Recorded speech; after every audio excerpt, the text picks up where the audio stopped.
بسم اللہ الرحمن الرحیم۔ خواتین و حضرات، یہ امام مسلم کی الجامع الصحیح میں کتاب الایمان ہے جس کا ہم مطالعہ کر رہے ہیں۔ اس میں توحید کی اہمیت کے بارے میں روایات زیر بحث ہیں۔ یہ روایت جس کا ہم آج مطالعہ کریں گے اتبان بن مالک کی ہے۔ یہ کہتے ہیں قال قدمت المدینہ فلقیت اتبان فقلت حدیث بلغنی عنک، کہ میں مدینہ میں آیا اور میں اتبان سے ملا اور میں نے ان سے کہا کہ ایک روایت آپ کی طرف سے ہم کو پہنچی ہے۔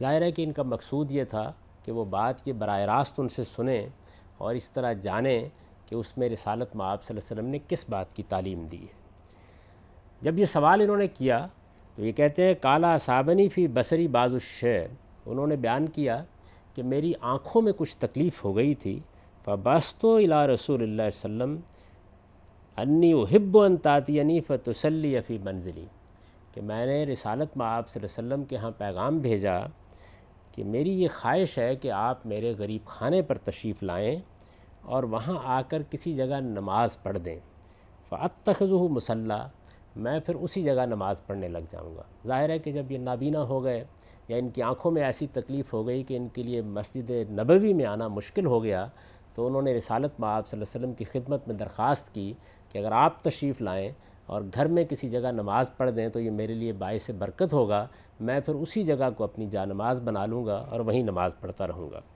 قال فأتى النبی صلی اللہ علیہ وسلم ومن شاء من اصحابہ، یہ کہتے ہیں کہ رسالت مآب صلی اللہ علیہ وسلم میری اس درخواست پر تشریف لائے، آپ کے ساتھ آپ کے صحابہ میں بھی کچھ لوگ تھے۔ فدخل وهو يصلي في منزلي واصحابه يتحدثون بينهم، حضور تشریف لائے، میرے گھر میں داخل ہوئے، آپ نے آ کر ایک جگہ کا انتخاب کیا اور وہاں آپ نماز پڑھنے لگے۔ صحابہ کرام وہاں بیٹھ کر آپس میں گفتگو کرنے لگ گئے۔ ثم اسندوا عظم ذلك وكبره الى مالک بن دخشم، جو گفتگو وہاں ہونے لگی وہ منافقین کے بارے میں تھی۔ قرآن مجید سے بھی یہ معلوم ہوتا ہے کہ ایک زمانے میں جب منافقین کا فتنہ بہت بڑھ گیا تھا تو صحابہ کرام بھی ظاہر ہے کہ اس کے معاملے میں متردد ہوتے تھے، گفتگو بھی ہوتی تھی، اور بعض لوگوں کے بارے میں ظاہر ہے کہ لوگ کچھ نہ کچھ تبصرہ بھی کرتے تھے۔ چنانچہ اس طرح کی گفتگو وہاں ہونے لگ گئی۔ حضور ایک کونے میں نماز پڑھنے لگ گئے، صحابہ بیٹھ کر یہ گفتگو کرنے لگ گئے، اور یہ کہتے ہیں کہ اس گفتگو کے دوران میں ایک صاحب مالک بن دخشم تھے، ان کا ذکر ہوا اور لوگوں نے ان کے بارے میں یہ تبصرہ کیا کہ وہ تو بہت منافق ہو گئے ہیں۔ قالوا ودوا انہ دعا علیہ فہلک، بلکہ لوگوں نے یہ خواہش ظاہر کی کہ رسالت مآب صلی اللہ علیہ وسلم اس کے لیے بد دعا کریں تاکہ وہ ہلاک ہو، اس کی منافقت بہت بڑھ گئی ہے۔ ودوا انہ اصابہ الشر، اور وہ یہ بھی خواہش ظاہر کرنے لگے کہ اس کے اوپر کوئی آفت آئے تاکہ اس کے نفاق سے اور سازشوں سے مسلمانوں کو نجات مل جائے۔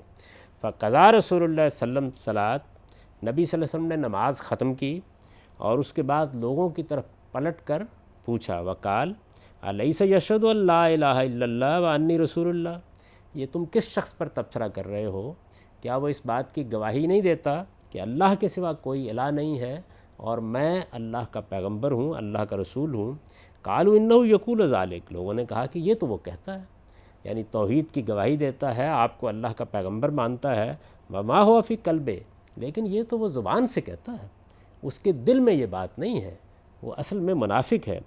قال لا یشہد احد ان لا الہ الا اللہ وانی رسول اللہ فیدخل النار او تطعمہ، آپ نے فرمایا متنبہ رہو، ہر وہ شخص جو اس بات کی گواہی دیتا ہے کہ اللہ کے سوا کوئی الہ نہیں اور میری نبوت کا اقرار کرتا ہے، اللہ تعالیٰ اس کو جنت میں داخل کرے گا۔ اس سے یہ آپ نے سبق دیا لوگوں کو کہ کسی کے ظاہری احوال کو دیکھ کر کوئی رائے نہیں قائم کرنی چاہیے۔ یہ پیغمبر کی طرف سے اس بات کی شہادت تھی کہ لوگوں کا یہ خیال غلط تھا کہ وہ ایک منافق شخص ہے۔ بعض معاملات سے لوگوں کو یہ شبہ ہوا کیونکہ اس وقت صورتحال ایسی ہو جاتی تھی کہ جس میں کسی کے ظاہری احوال بسا اوقات ایسی رائے قائم کرنے پر لوگوں کو آمادہ کر دیتے تھے۔ تو یہ معلوم ہوتا ہے کہ ظاہری احوال کی بنیاد پر لوگوں نے ایک رائے قائم کی، صحابہ میں اس کے بارے میں سخت گفتگو کا تبادلہ ہوا، لیکن حضور نے اس کے بارے میں متنبہ کر دیا۔ اس سے گویا آپ نے پوری انسانیت کو یہ سبق دیا کہ کسی شخص کو یہ حق نہیں ہے کہ وہ کسی کے دل میں اترے، کسی کا یہ کام نہیں ہے کہ وہ کسی کی نیت اور اس کے محرکات طے کرے۔ آدمی کو جو فیصلہ کرنا ہے وہ ظاہر کی بنیاد پر کرنا ہے۔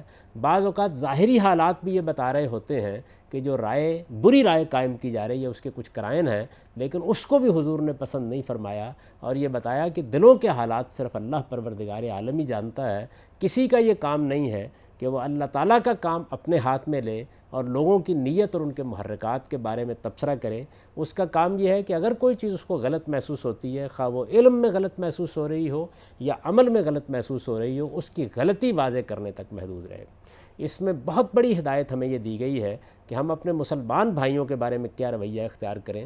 بعض اوقات ایسا ہوتا ہے کہ ہمیں کسی طرز عمل پر اعتراض ہوتا ہے یا ہم اس کو سمجھ نہیں پا رہے ہوتے، ہمیں کسی علمی رائے پر کوئی اعتراض ہوتا ہے، اس سے ہم شدید اختلاف کر رہے ہوتے ہیں، لیکن اس کے آداب یہ ہیں کہ کسی حال میں نیت کے اوپر شبہ نہ کیا جائے، کسی حال میں محرکات طے نہ کیے جائیں۔ آدمی کا معاملہ اپنے پروردگار کے ساتھ کیا یہ ہم نہیں جانتے۔ اس سے بڑی کیا چیز ہوگی کہ قیامت میں اللہ پروردگار عالم اپنے بندے کے دل کے احوال سامنے رکھ دے اور لوگوں کو وہاں رسوائی اور فضیحت کا سامنا کرنا پڑے۔ خدا وہاں یہ پوچھے کہ تم اس شخص کے حالات کیسے جان گئے، تم نے اس کے دل کی کیفیت کیسے جان لی۔ کسی کی رائے پر تبصرہ کرنا، کسی کے ساتھ علمی اختلاف کرنا، کسی کے عمل کے بارے میں کوئی رائے قائم کرنا، یہ ساری چیزیں ظاہر پر ہونی چاہیے۔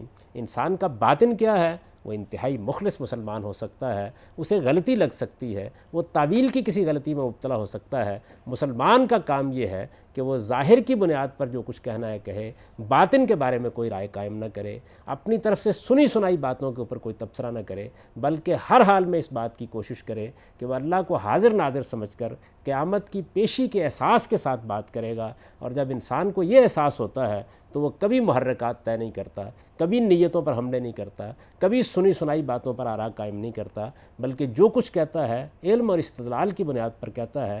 پہلے کسی کے نقطہ نظر کو متعین کرتا ہے اور اتنی صفائی کے ساتھ متعین کرتا ہے کہ یہ کہنے کی گنجائش نہ رہے کہ اس کی بات میں کوئی تحریف کی گئی ہے یا اس کا رخ بدلا گیا ہے۔ اس کے بعد اس کے اوپر تبصرہ کرتا ہے اور اپنے تبصرے کو ظاہر تک محدود رکھتا ہے اور اس بات کی کوشش کرتا ہے کہ نیت اور محرکات کے معاملات اللہ تعالیٰ ہی کے حضور میں رہیں۔ اس کی تعلیم رسالت مآب صلی اللہ علیہ وسلم نے دی۔ ظاہری احوال میں لوگ ایک شخص کو منافق کہہ رہے تھے، حضور نے فرمایا کہ وہ سچا صاحب ایمان ہے اور اللہ کے ہاں اس کے لیے جنت کی بشارت ہے۔ اقول قولی ھذا واستغفر اللہ لی ولکم ولسائر المؤمنین۔